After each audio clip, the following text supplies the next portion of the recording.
Hi అండి. పెరట్కైతే వచ్చాను. నేను పెరట్లోని కోళ్ళ కోసం రూమ్ అయితే వేసామండి. ఈ రూమ్లో అయితే కూర్చుంటా లేవు కోళ్ళు. పగలంతా తిరుగుతూనే ఉంటాయి బయట. అసలు ఈ ప్లేస్లో కూడా తక్కువ ఉంటాయి. బయటికి వెళ్ళి గోడ దూకి బయటికి వెళ్ళి మేసుకొని వస్తాయి అన్నమాట.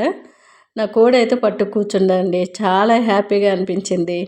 నేను ఎక్కువ గుడ్లు పెడుతూ ఉంటే వండుకొని తినేసేదాన్ని. ఎందుకో మరి 20 ఎగ్స్ ఉన్నాయి. అప్పుడు కూర్చుంది, పెట్టేశాను. రూమ్లో పెడుతుంటే కూర్చోవట్లేదండి. రోజు ఎక్కడైతే ఎగ్స్ పెడుతుందో అక్కడే వెళ్ళి కూర్చుంటుంది. సరేలే అని చెప్పి అగోండి చిక్కుడు పాదుల కింద పందిర్లాగా వేసాను. ఆ కింద కూర్చుంది కోడి. చిక్కుడు పాదులు అయితే 2 పెట్టానండి. యూఎస్ నుంచి అయితే ఒక ఆవిడ నాకు కాల్ చేసి చిక్కుడుకాయ పచ్చడి 1 కేజీ, మునగాకు పొడి 1 కిలో అడిగారు నాకు. నేను వీలు పడదండి అని చెప్పాను. ఎందుకంటే నాకు ఆల్రెడీ కుంకుడుకాయ, చీకకాయ ఈ పొడిలే కాకుండా చున్నిపిండిలు చేసుకోవడం ఇదే సరిపోతుంది కదండి. అందుకనే నాకు వీలు పడదండి, మీరు ఇంకెక్కడైనా తీసుకోండి అంటే, లేదండి అలా అనొద్దు, నాకు చిక్కుడుకాయ పచ్చడి 1 కిలో, మునగాకు పొడి 1 కిలో కావాలి. నేను జనవరిలో వస్తాను చెన్నైకి. చెన్నై అడ్రస్ ఇస్తాను, అక్కడ పార్సల్ పెట్టండి అన్నారు. ఇక ఆవిడికి పెడితే నేను కూడా చిక్కుడుకాయ పెట్టుకుందామని చూస్తున్నాను. నేను చెప్పాను, నేను ఎప్పుడూ చిక్కుడుకాయ పచ్చడి పెట్టలేదండి, ఫస్ట్ టైము. మీరు ఇంకా వేరే దగ్గర ట్రై చేయమని కూడా చెప్పాను. లేదు లేదు అలా అనొద్దు, మీకు ఎట్లా వస్తే అట్లా పెట్టండి అని కూడా అన్నారు. సరేలే, ఈ రోజులు పచ్చళ్ళు ఏముంది, నాకైతే బాగానే పెట్టడానికి వస్తుంది అన్నీ కూడా. మామిడికాయ కానివ్వండి అన్నీ పెడుతూ ఉంటాను పచ్చళ్ళు. నా ఛానల్లో కూడా ఉన్నాయి, ఎవరికైనా నచ్చితే వెళ్ళి చూడండి. మొన్న నిమ్మకాయ తీపూరగా పెట్టాను, చాలా బాగుంది. ఆ బ్రౌన్ కోడ్ కింద 20 ఎగ్స్ పెట్టానండి.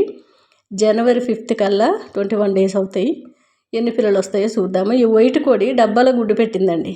ఆ డబ్బాలో సరేలే అక్కడ కూర్చుంటుందేమోనని ఆ గుడ్డు అలాగే పెడితే ఈరోజు కింద కూర్చుంది గుడ్డు పెట్టినాకి. ఇదిగోండి టమాటాలు ఒకటే చెట్టు ఉంది కానీ ఫుల్ కాపు వచ్చింది.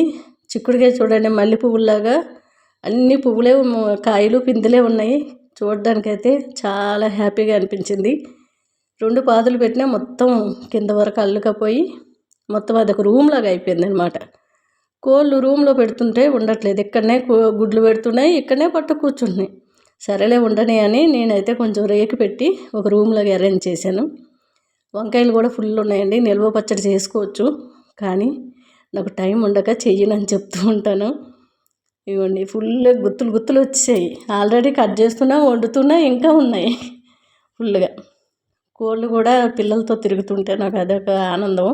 నా చిన్నతనంలో మా అమ్మ కోడి గుడ్లు పిల్లలకు పెట్టి అవి తిరుగుతుంటే నూకలు వేసేదాన్ని. రైస్వి నూకలు ఉంటాయి కదా, వేస్తే చిన్నవి తినేటివి, అదొక ఆనందంగా హ్యాపీనెస్గా అనిపిస్తాయి. చిన్న అల్లం ముక్క పెట్టాను, చాలా అల్లం వచ్చిందండి.